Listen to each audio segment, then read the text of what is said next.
Hello, everybody. Good afternoon, late afternoon. It is amazing to have you all at this time, but I want to mention this. I think it underlines the relevance of the topic and the relevance for you on a two-day summit. And I wholeheartedly want to thank the Directorate of Communications of the Presidency of the Republic of Turkey for arranging another stellar event. I think this is really special, not only for Turkey, but basically on a regional, European and global scale. I really think this is amazing. Thank you. Thank you very much. Now, you see here, we have quite a handful of topics: new conflict areas, crisis, risks in the 21st century. Now, this could fill a volume, basically. Now, what I think, because we will be 10 minutes shorter than planned, we have factored this in, so I will not go into any detail. I just wanted to mention 2 points. When I prepared for this panel, I thought, what are crises? When do they happen? And conflict, do we talk about today? Do we talk about yesterday? Do we talk about the future? And if I'm not wrong, our panel will address all of these issues. Now, there are various types: humanitarian, terror, climate, energy, what have you. Our esteemed panel will go into that. The only thing I wanted to add is we should try and establish a certain link. Once we have a crisis or conflict, resulting very often in chaos at the same time, you need management of developments. Management needs leadership, and leadership requires communication skills, which brings me right to our point here: strategic communications in times of conflict or crisis. Once again, welcome to our panel. We have 4 distinguished speakers. It's a real honor that I can facilitate our panel. We will start with Dr. Maria Saifuddin Effendi from the Pakistan National Defense University. I will introduce each speaker now. We have then Jovana Radosavljevic, the Executive Director of New Social Initiative from Kosovo. We have Dr. Daria Isacenko from the German Institute for International and Security Affairs, and at the same time a CATS researcher, which is the Center for Applied Turkey Studies, and Yevgenia Gaber, a senior fellow at the Atlantic Council here in Turkey. Now, when we prepared, we actually did this together. I'm really grateful. Maria, you mentioned to me emerging challenges, global efforts to combat terrorism, and the role of international organizations. And I believe you have a PowerPoint presentation at the same time. The floor is yours. Thank you. Thank you very much. Assalamu alaikum, merhaba, and a very good afternoon, everyone. I'm truly grateful to Directorate of Communications, the Presidency of the Republic of Turkey, for having me over here. I feel privileged. Well, my presentation revolves around, My presentation revolves around 2 points. In the first few minutes, I would be explaining what were the global patterns of combating terrorism since 2001, and then I'll be talking about emerging challenges, which I do not claim that they are emerging or anything new, but they are in continuation of what we have seen and we had done in past 20 years in the wake of war against terrorism. Well, the global patterns of combating terrorism since 2001, there have been numerous efforts that were made by United States of America along with the allied forces of NATO countries in various parts of the world, including 80 countries, such as some efforts were made to strengthen law enforcement mechanism. There were some border security management. There were certain initiatives to prevent and stop terror financing, developing military bases or offering military bases and logistic support. Massive amount of money was allocated for, to combat terrorism in terms of military and financial assistance. There was advanced weaponry and surveillance system. There was global pool of, resource pool of intelligence information sharing and crisis response. I have gathered some data from Cost of War project, Watson Institute of International and Public Affairs, which says that $8 trillion was spent in 80 conflict zones in 80 countries, in which 900,000 people were killed, and the impact which was written on the website of NATO, there was no direct attack from any NSA, any non-state actor or militant on any NATO country during that time period.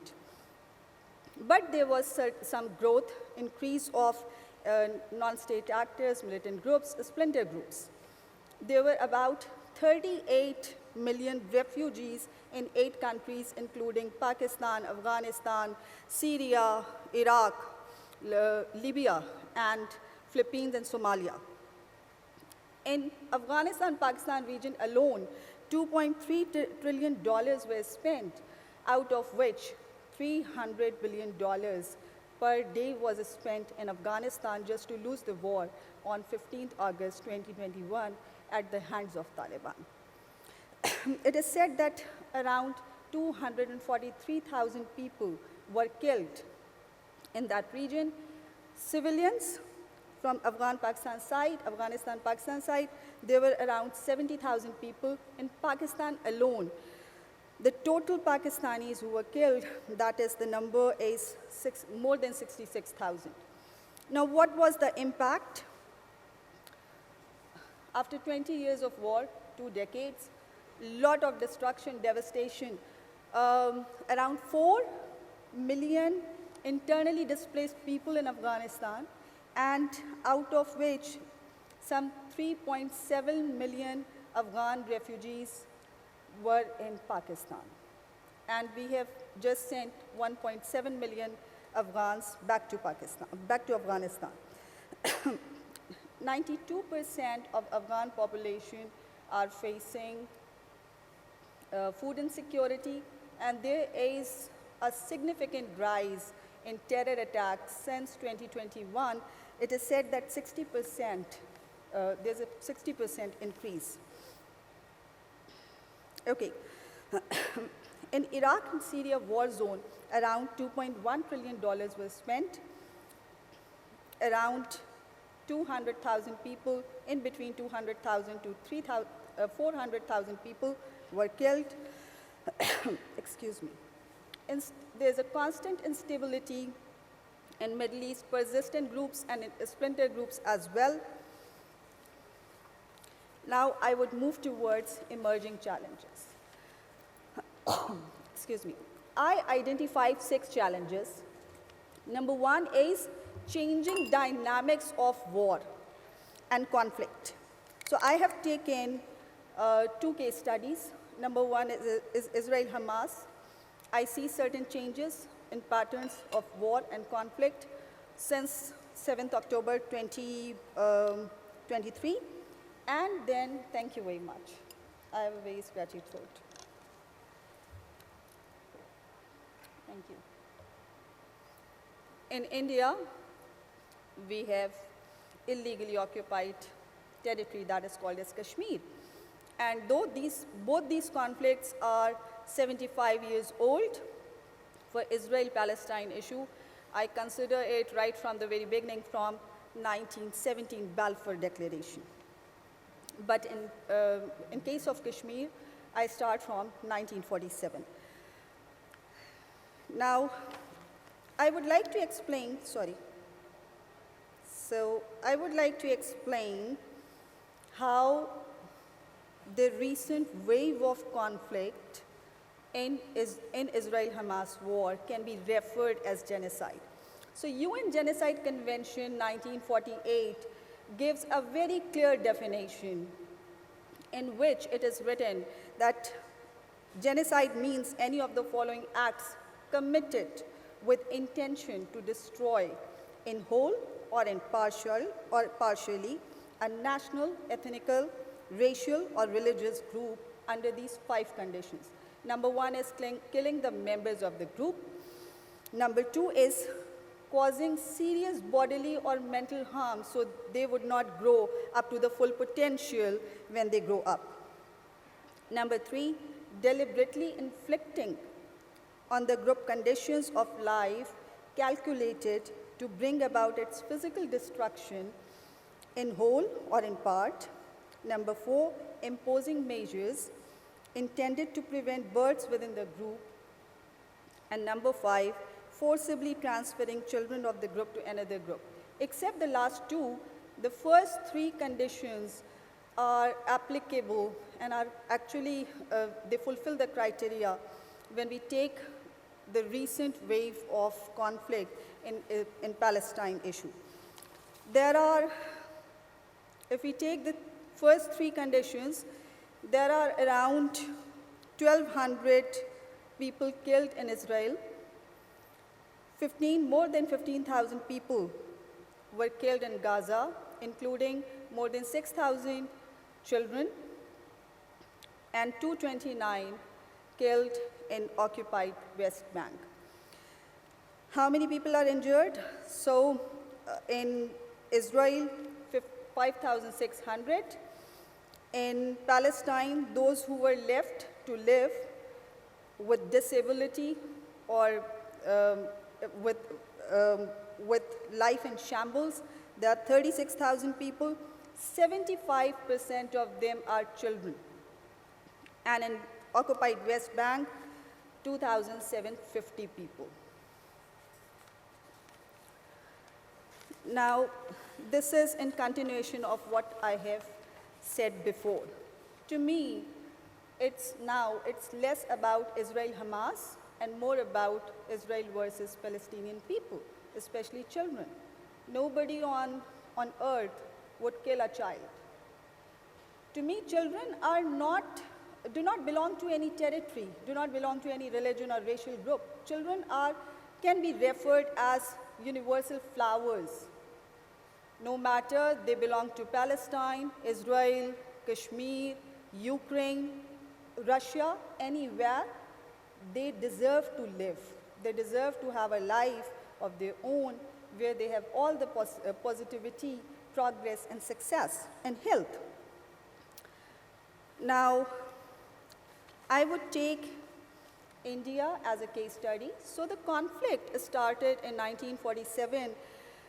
The partition plan, which is referred as 3rd June Plan 1947, clearly stated that all Muslim majority areas would form Pakistan, all Hindu majority areas would form India, and all the princely states would join either of the dominion based on geographical contiguity and predominant religion. In 1946, there was this cabinet mission plan which emphasized that if the princely state is ruled by someone who has a different religion, they can always go by the majority population's religion. So Kashmir, at that time, the princely state of Kashmir had Muslim majority ruled by a Hindu Maharaja. And, excuse me, and it should have acceded to Pakistan because of the geographical contiguity and, of course, due to predominant religion, which was Islam. It did not happen, and it was, Kashmir was forced, the Maharaja was forced to join India. The first war took place between India and Pakistan in 1947, October. After which the war was over with the intervention of United Nations, and From 1948 till 1957, United Nations had passed several resolutions emphasizing upon the right of self-determination should be given to Kashmiris, and there should be a UN-sponsored plebiscite. It never happened. Instead of it, in 1949, India promulgated a law which is called as 370, in which India granted semi-autonomous status to Kashmiris, which meant that they could hold the right of property and residency in that area. In 1954, Article 35A was promulgated and included in Indian Constitution, which emphasized on, again, the right of citizenship and right of property and permanent residence in that area. On 5th August 2019, India abrogated these two clauses from the Constitution, which was a clear violation of UN Security Council resolution, which came under the binding force, which were considered as binding force because they are counted as Chapter 7, backed by Chapter 7 of UN Charter, which clearly stated that Kashmir is, the UN resolution clearly stated that Kashmir is a disputed territory. There should be a plebiscite that should be conducted by India, and right of self-determination should be given to Kashmiris. Now, by abrogating this, these two articles, that is clear violation of UNSC. Now, number two, I'm not going to, So Israel model to combat Hamas may be replicated by other regional players, that is India in Kashmir. Now, it is already adopted by India since there have been resettlement, there have been, due to abrogation of these two articles, more people from other states of India are migrating to Kashmir and buying property, so that will affect the right of self-determination and plebiscite whenever it will take place. Number two, this is what we have talked about quite a lot in today's session, so I'm not going to cover it. Due to paucity of time, role of international organizations in mitigating, I hope I'm not missing anything, role of international organizations in mitigating conflicts. UN is very good by providing post-war peace-building programs, UN peacekeeping missions, but it has been ineffective in case of Rwanda genocide in 1994. What is happening in Palestine? It has been making efforts, but they are not effective yet. And in Kashmir as well. We do have the just war doctrine, Jus et bellum, Jus in bello, international law, international humanitarian law. Are they powerful enough to hold Israel responsible for all the war crimes that it has been conducting for the past 1 month? Wars and conflicts should not be calibrated on the polarized lens of global community to look at the conflict. If Russia has incited a lot of fear in Ukraine, in the civilian of Ukraine, equally has been done by Israel, US, and India. The last one, I'm sorry I'm taking more time. This persistent, protracted communal hatred, which we are seeing for the past many years, for the past 20 years, but recently there's a significant rise, especially in terms of Islamophobia and anti-Semitic incidents. In France, 1,500 cases of anti-Semitism happened in last 1 month, and Islamophobic incident, there's a list of them. The last one, the last challenge, the sixth one, I'm sorry I'm taking much time. What mechanism do we have when a non-state actor wins over the war and become a state actor like Taliban? We need to have a legal framework, a practical one, where we can address them and not to deprive common people, civilians, not to have a good economy, not to have right to education. The assets should not be frozen. There should be some adjustment within the international community by making those non-state actors, formerly non-state actors, becoming a state actor, to teach them, to make them how to govern. And that's it. Thank you.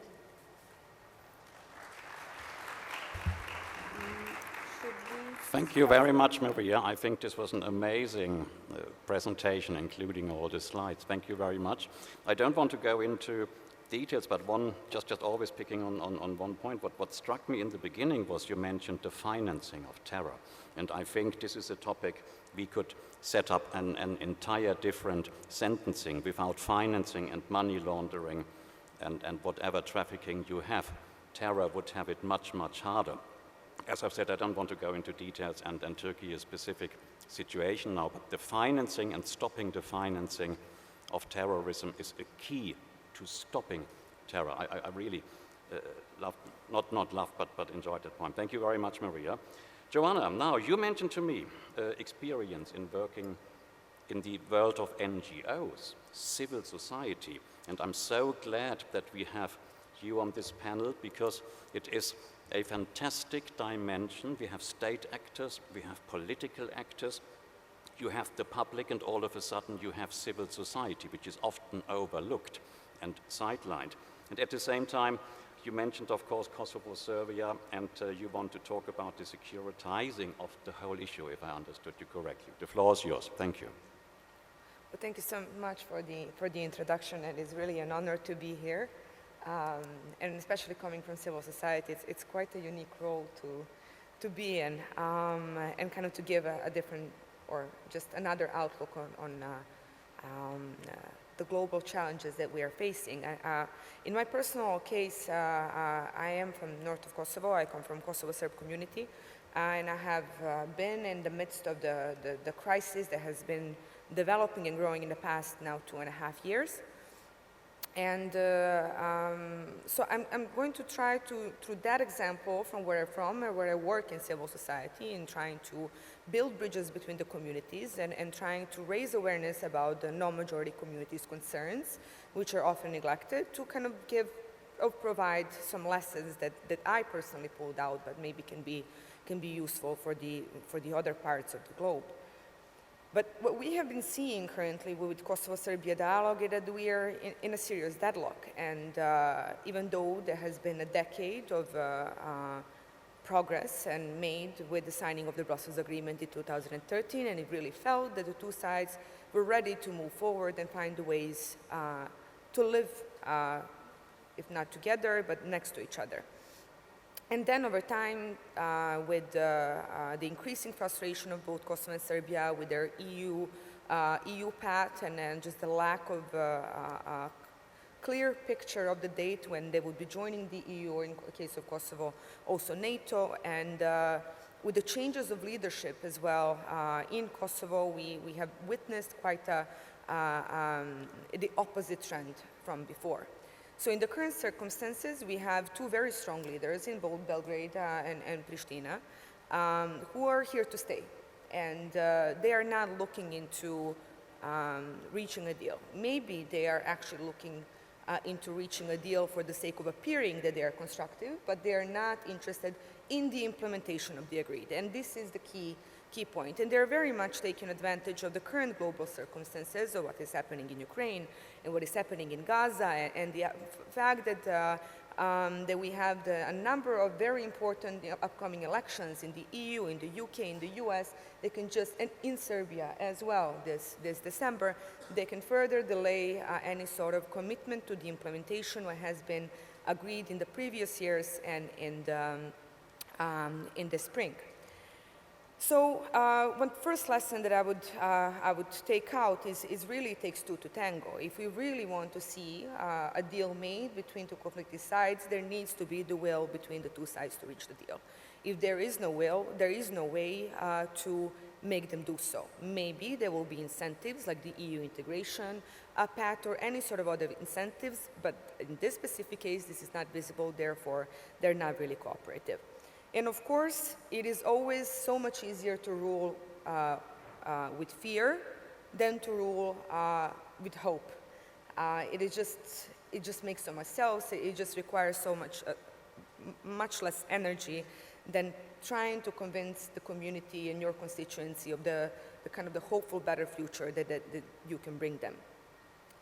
And now here also we have the responsibility of the international community and the mediators in the process, and how they appear and how they position and how principled they are in perception of the negotiating parties, and that reflecting on the commitment of the sides.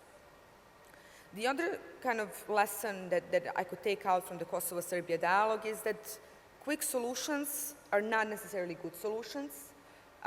Quick fixes lead to overlooking the key problems and the drivers of the conflict, and they'll come back to haunt us, like this is what is happening currently in Kosovo.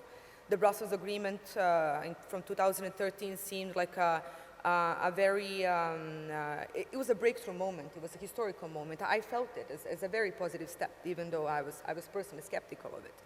But over time, it ended up crumbling down because the main community that was supposed to be the recipient of the benefits of the process, of the normalization of relations between Kosovo and Serbia, of the integration process of the Kosovo Serbs into Kosovo institutional framework, were not feeling the benefits of it, which led to the last fall's withdrawal from the institutions by Kosovo Serbs in north of Kosovo. The third lesson learned, and a very important one, is that the local voices, when they are ignored, it really leads to the antagonization and radicalization of that specific community.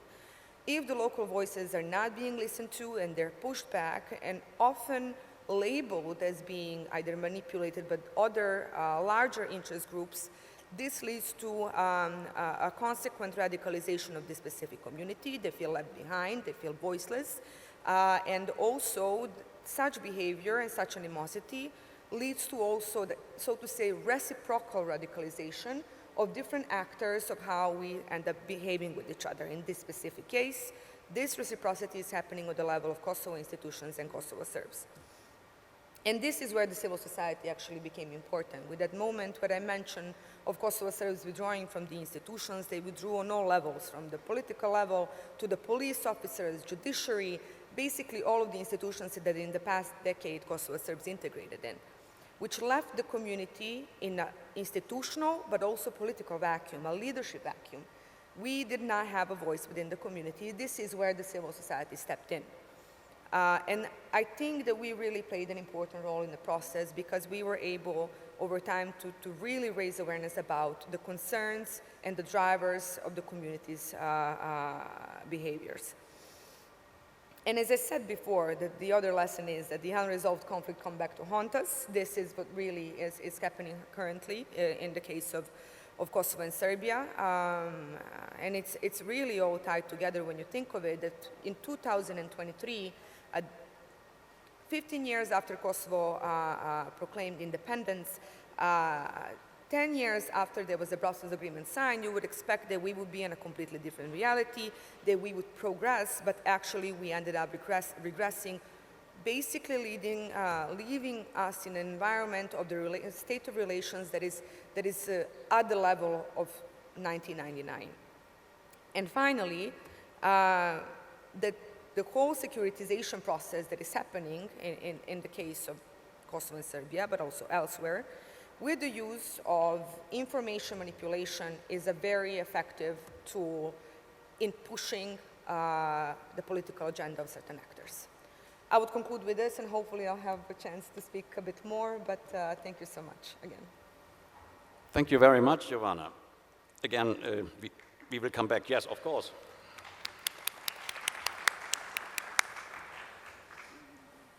Just to one point reflecting, you mentioned awareness creation, and then you spoke about communication, and you had various layers, the local communication, then addressing issues, international communication, and I think we might come back, time allowing, in the second round.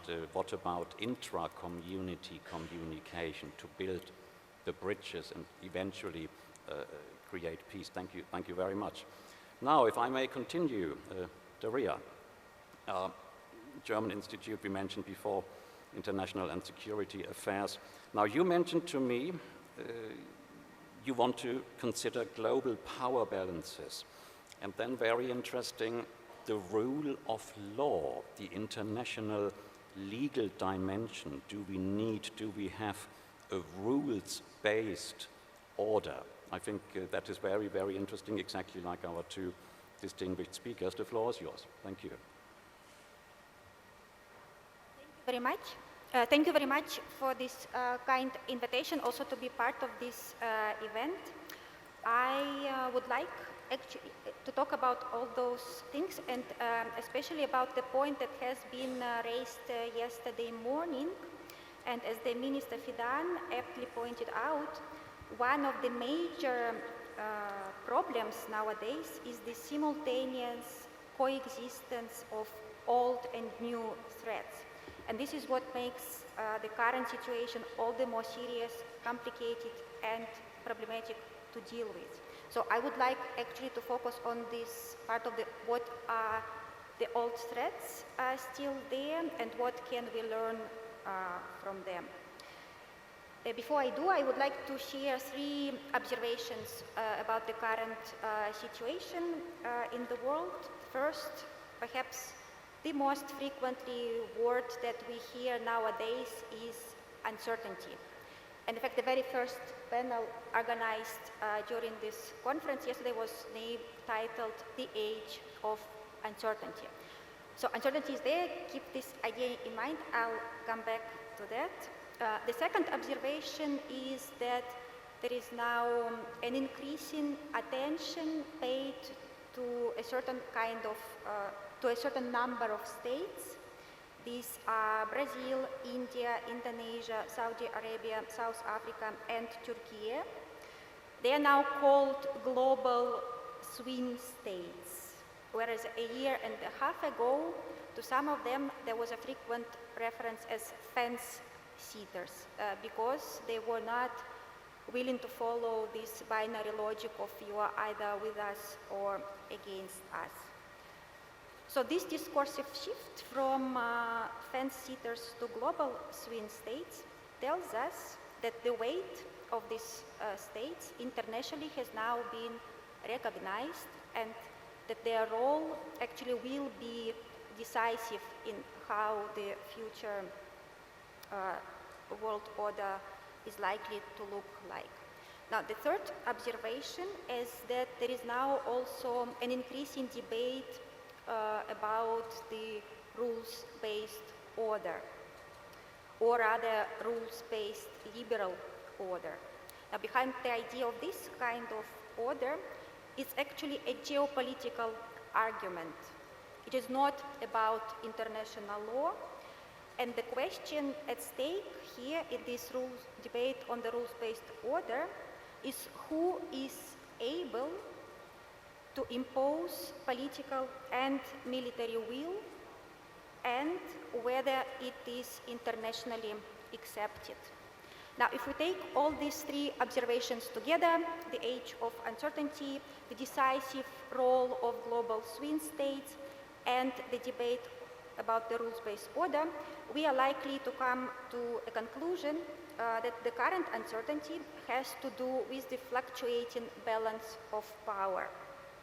Again, I would like to emphasize that it's important to recognize the difference between international law on the one hand and the rules-based order on the other. Because if it would be a question of international law, then the situation would not have been that uncertain, because either we have international law or we don't. But for this, there needs to be a stable balance of power, because international norms are, in fact, the outcome of the power balance in the world politics. And now I would like to give you a couple of a couple of historical and contemporary examples. The very idea of sovereignty. So as a student, as a young scholar of international relations, I learned the most important date to learn is 1648, because this is when the idea of sovereignty emerged, something that we now take for granted. And this was a result of the 30 Years' War. It was the Treaty of Westphalia. So this was an outcome. The sovereignty was an outcome of a particular power balance in Europe back then. Then if you take the idea of self-determination, again, gained in force due to particular circumstances after the end of the First World War, as a first wave, and later in 1960s, as the second wave when the Western European colonial empires also disintegrated. So such norms like sovereignty, territorial integrity, self-determination, everything that we currently take for granted have actually emerged as a result of a power balance in a particular historical context and as a response to particular problems. What this illustrates is that right is always coextensive with might. Basically, your right extends only insofar as your might does, and vice versa. In other words, what you can do, you may do. This sounds like a call for action, but it's not. But this principle has been suggested by philosopher Baruch Spinoza, and this idea that right is coextensive with might actually explains how this relationship works. If they coincide, if might and right coincide, then you have an internationally accepted norm. If right and might don't coincide, then there is a contestation and instability potential. Most visibly how this principle works, this coextensiveness of might and right, can be observed in the border disputes. There are actually three ways how you can legitimate border changes. First is the UN Security Council resolution. Second is that you have a consent of the parties that mutually agreed to the change. And third way is that you change the border by simply changing the border de facto and like taking the land and then make others accept it de facto, if not de jure. Now, it's very, very difficult to find examples for the first way, the UN Security Council resolution. There are very, very few examples for the second way, where you have a mutual consent of the parties, and the vast majority falls into the third ways, where you simply change things. And in fact, what I'm trying to say is that Kosovo 2008, Crimea 2014 are two sides of the same coin. And this is what adds to the current instability, because the power balance is unclear and none of the players is able to claim that their might is coextensive with right, and vice versa. And I will end here. Thank you. Thank you very much, Daria. Yes, please, a round of applause. Again, a lot of food for thought. We are running a bit out of time, but my question would be immediately, you mentioned the rules-based order. Now, what happens when a state actor or non-state actor abuses an internationally accepted rules-based order, which would bring us back to the humanitarian dimension? And we spoke a lot about Israel and Palestine. How do we cope with that situation? Thank you very much. Now, moving on to Yevgenia, thank you very, very much. While preparing, you mentioned to me there are hybrid threats. Yes, and you think the topic of information operations as part of irregular warfare could be one of the topics you want to address. The floor is yours. Thank you. Thank you very much, Klaus, and thank you for the invitation. İletişim Başkanlığı başta olmak üzere bu güzel Stratcom forumunun organizasyonunda emeği geçen herkese gerçekten çok teşekkür etmek istiyorum. Ayrıca da Ukrayna'ya verdiğiniz önem bu zor durumlarda böyle gündemde Ukrayna'yı tuttuğunuz için özellikle teşekkür ediyorum. Now moving to what I was actually wanted to say and speaking about the hybrid threats, obviously I want to share some Ukrainian experiences and Ukrainian lessons learned.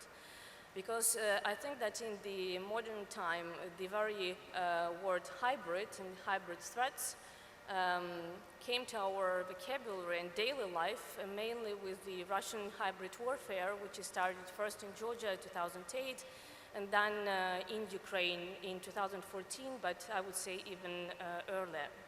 And referring to what many of my colleagues on the panel have said so far, because we do have these multiple crises at the same time, and because we have to deal with so many different security threats in different countries, violation of territorial integrity, as Daria mentioned, and then all principles of international law being violated by some revisionist powers. That is exactly why we must make sure that we do address it in a proper way, and that we don't find quick solutions, as you mentioned, but that we find just solutions that will bring us to sustainable peace. So obviously the topic of today's panel is new threats and new conflicts in the area, and here talking about Ukraine, most of us would probably think about the full-scale invasion which started back in February 2022, but in fact for Ukrainians that's the war that lasted for at least 10 years now, because it started with the 2014 occupation of Crimea and then occupation of certain areas in the eastern regions of Ukraine. But even if we go further than that, we can see that this is a much longer struggle of Ukrainians for independence, and Ukrainian nation has been countering these threats for many decades before. So today, for example, we have a very difficult, tragic date, commemoration of the 19th anniversary of the Holodomor in Ukraine, and speaking about genocide, that is exactly what happened back in the Soviet times in 1932, 1933, when millions and millions of Ukrainians were starved to death by the communist regime. Just because this is this method, also hybrid warfare of starving people and basically starving people into submission is one of the methods that was used back then.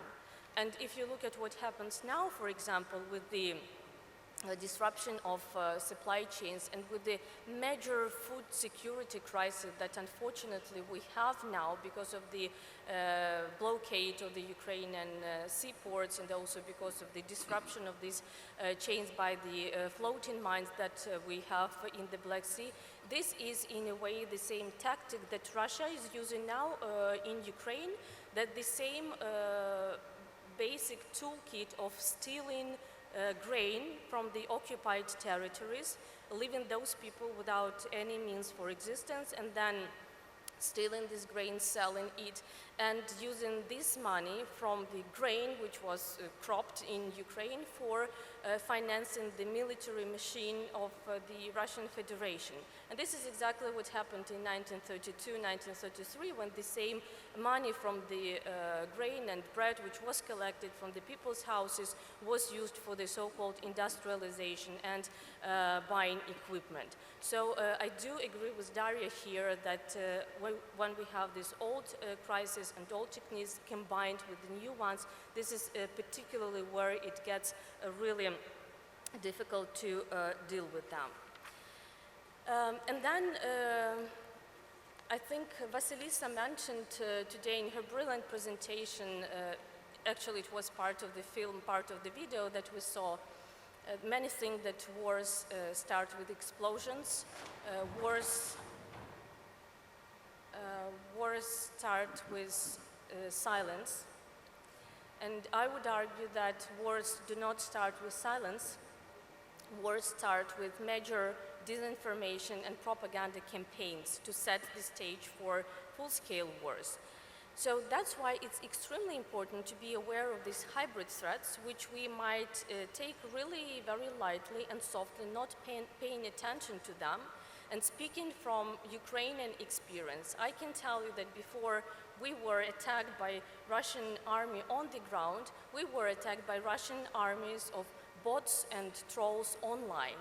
Before we actually got under this economic blockade, we were attacked and we were blackmailed by gas prices, by those dependencies that we had on Russia, etc., etc. So basically everything can be manipulated and everything gets instrumentalized and everything gets weaponized.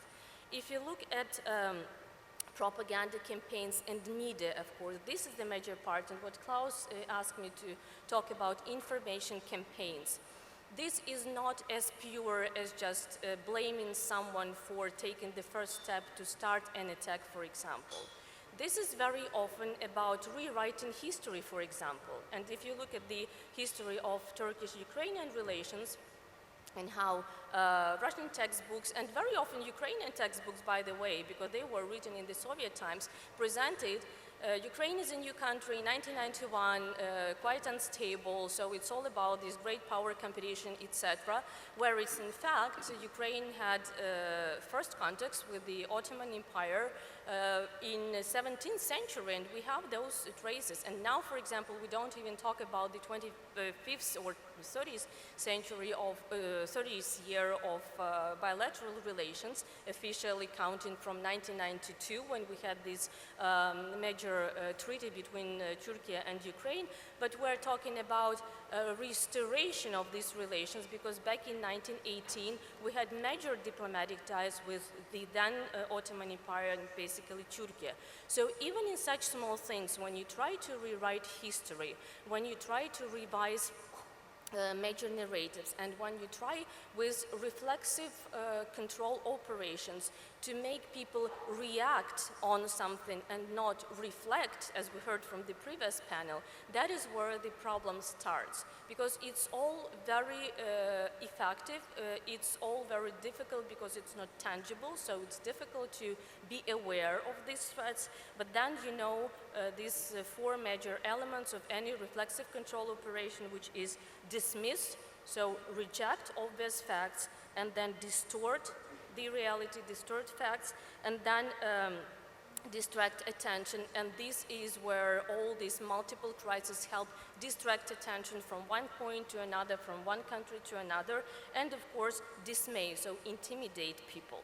But it goes far beyond just history and propaganda. And just to list, because I see that we are running out of time, it's also about culture and cultural influences. I do advise you to read more about, for example, the activities of Россотрудничества, Russian houses, so-called, in different parts of the world. It's not only about Russia, it can be, for example, China with Confucius Institutes, etc., etc. But very often what we can or may take as cultural activities turn out to be disruptive activities inside the country. Economic dependencies, again, speaking from Ukrainian perspective, we had Russia as a major market, which actually allowed Russia to play with what Ukraine wanted to do and could afford to do, and that did not end up really well. Gas dependency, energy dependency as well. That's a major hybrid threat, because Ukraine was heavily dependent on Russian gas, and back in 2008, back in 2009, for example, this was the first time when Russia tried to freeze Ukraine during winter time, and that's the same what we see now when we have civilian attacks, Russian attacks on civilian and energy infrastructure. And of course, nuclear energy. Starting from the Chernobyl disaster, when Ukrainians literally learned about this disaster which happened in Chernobyl 3-4 days after it actually happened, because we did not have access to what was going inside. And these were rather Western media that shared information than the Soviet regime, which controlled the situation on the NPP. And of course, Zaporizhzhia nuclear power plant now in Ukraine also being captured by the Russian forces. So to wrap it up and to summarize it, if I probably recommend to have a couple of takeaways from this short presentation today, would be, first of all, know your vulnerabilities. And that applies to each and every country.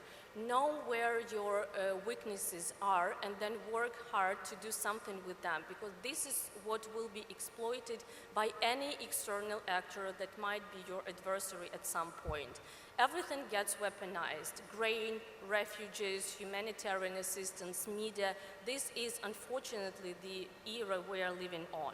Second, decrease dependency on one certain source or partner. Diversify. Energy, economy, military supplies, everything, because this is what makes you resilient. Build resilience and build strong institutions that would help you to defend yourself against malign influences.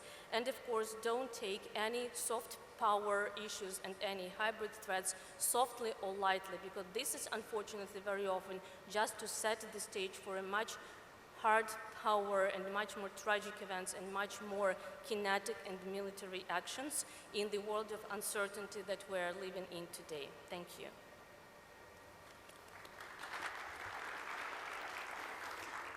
Thank you very much, Evgenia. Now, we could open another panel with this point. What struck me the most is I would continue by asking, technically speaking, but I have the bad news in a second, time-wise, good or bad communication, and are only the good guys allowed to communicate, and then we come to terror financing and to social media, and the bad guys actually engage in communication at the same time. Now I have to engage in a rather disappointing communication, at least what our panel is concerned. Our dear friend, the teleprompter, just tells me we have 20 seconds left. Unfortunately, we had to cut 10 minutes because we still have ongoing esteemed panelists and then the closing ceremony.